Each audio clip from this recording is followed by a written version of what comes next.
عرفت الساحة المغاربية حراكا دبلوماسيا لافتاً بعد دخول الولايات المتحدة الأمريكية على خط الأزمة بين المغرب والجزائر، في محاولة منها لإطلاق وساطة تهدف إلى رأب الصدع وتهيئة أجواء حوار مباشر بين الجانبين.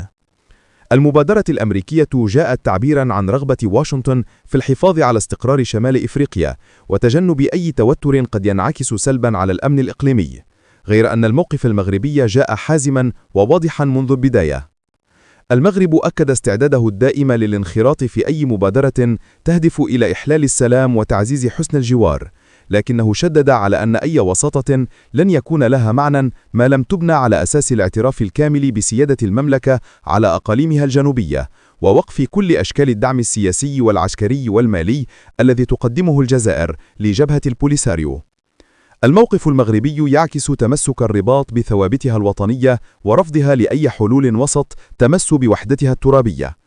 في المقابل، أبدت الجزائر تحفظاً على الشروط المغربية، معتبرة أن ملف الصحراء ينبغي أن يبقى تحت إشراف الأمم المتحدة، وهو ما تراه الرباط محاولة مكشوفة للالتفاف على الحقائق الميدانية وعلى الدعم الدولي المتزايد الذي يحظى به المغرب في قضية وحدته الترابية.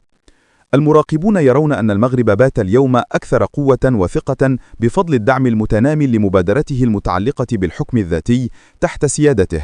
وهو ما يجعل موقفه راسحا وواضحا أمام أي محاولة وساطة لا تنطلق من الاعتراف بحقه المشروع في الصحراء.